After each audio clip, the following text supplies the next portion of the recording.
Hello everyone. Well, it is October 1st, 2017, and you know what that means. That's right, it's Horror Month again! So, last year we took a look at the classic Universal movie monsters, and for this year we're going to take things up a notch by looking at the Hammer horror movies, specifically Frankenstein, Dracula, and then the Mummy. So, let's get things started with the very first Hammer Frankenstein movie, The Curse of Frankenstein. Well, and now without further ado, here we go. In 1818, Baron Victor Frankenstein is in prison, awaiting execution for murder. He tells the story of his life to a visiting priest. His mother's death leaves young Frankenstein in sole control of the Frankenstein estate. He agrees to continue to pay a monthly allowance to his impoverished Aunt Sophia and his young cousin Elizabeth, whom his aunt suggests will make him a good wife. Soon afterwards, he engages a man named Paul Kremp to tutor him. After several years of intense study, Victor learns all that Kremp can teach him. The duo began collaborating on scientific experiments. One night, after a successful attempt in which they bring a dead dog back to life, Victor suggests that they can create a perfect human being from body parts. Kremp assists Victor at first, but eventually withdraws, unable to tolerate the continued scavenging of human remains, particularly after Victor's fiancée, his not grown-up cousin Elizabeth, comes to live with them. Frankenstein assembles his creation with a robber's corpse found on a gallows, and both hands and eyes purchased from charnel house workers. For the brain, Victor seeks out an aging and distinguished professor, so that the monster can have a sharp mind and the accumulation of a lifetime of knowledge. He invites the professor to his house in the guise of a friendly visit, but pushes him off the top of a staircase, killing him with what appears to be an accident. After the professor is buried, Victor proceeds to the vault and removes his brain. Kremp attempts to stop him, and the brain is damaged in the ensuing scuffle. Kremp also tries to persuade Elizabeth to leave the house, as he has before, but she refuses.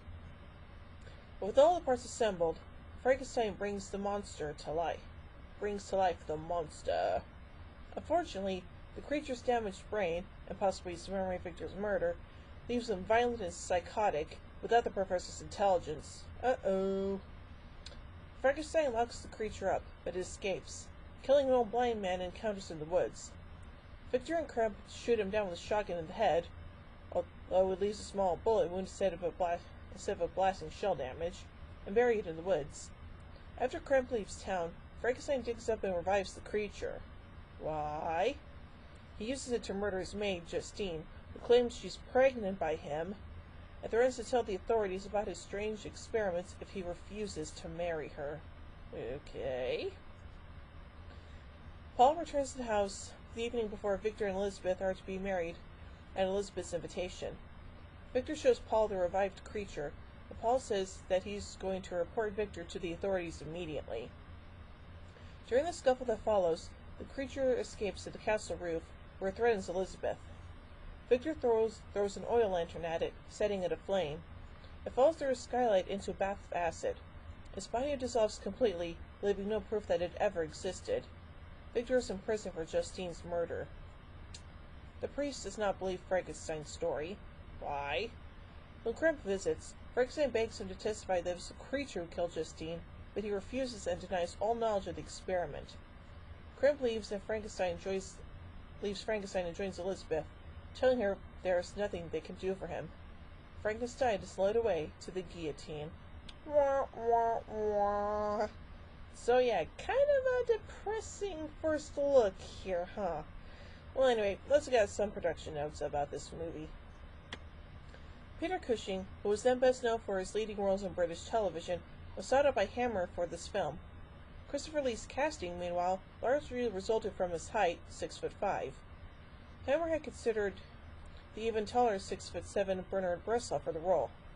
Universal fought hard to prevent Hammer from duplicating aspects of their 1931 film, and so it was time to makeup artist Phil Leakey to design a new-look creature bearing no resemblance to the Boris Karloff original created by Jack Pierce.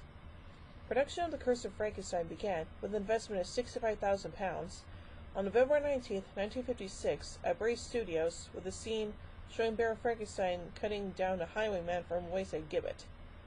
The film opened at the London Pavilion on May 2, 1957, with an X certificate from the censors. Oh boy, isn't that interesting? So, yeah. So overall, pretty kind of drab and dreary look at what we're going to be looking at here, but it's, well, different, but kind of in a good way. So, overall, I give The Curse of Frankenstein 3 jack-o'-lanterns out of 5. Well, join me tomorrow as we take a look at The Revenge of Frankenstein. And, well, let's just see how that plans out. How that pans out.